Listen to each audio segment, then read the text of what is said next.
Look, the first thing I learned when I started my own business, there's two sides of the ledger. There's the income and the expense side. There has to be a correlation, or you're not going to be in business very long. If I ran my dairy farm like the United States has run this country, I'd have been out of business a long time ago.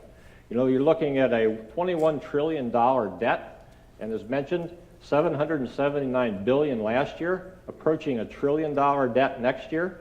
We can't borrow our way out of debt. In 10 years, our interest payments could be as much as our defense budget, or actually a non-entitlement, the number one expense under the non-entitlement part of our revenue or our budget for the United States. Look, we've got some problems, we have some challenges. There's no question there's fraud and waste that needs to be taken care of. We need to tighten our belt another notch.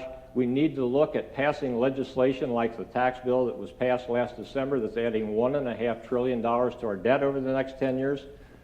When I was Secretary of Agriculture, we had to run a balanced budget. And when we were informed that revenues were not keeping up with our budget, guess what we had to do? We had to re-budget. We had to realign the money that was coming in with the money that we needed to spend. We did it. We kept our programs up and running. We know what it's like to do more with less. And that's what I would certainly encourage the federal government to do, and that would be the platform that I run on in terms of how we deal with our $21 trillion debt against this country. Thank you for watching. Please be sure to go to madhousenproductions.com/TV to see even more great local programming and get your DVD and USB copies of this broadcast and more. From all of us here at MHP, remember to get out and vote this November.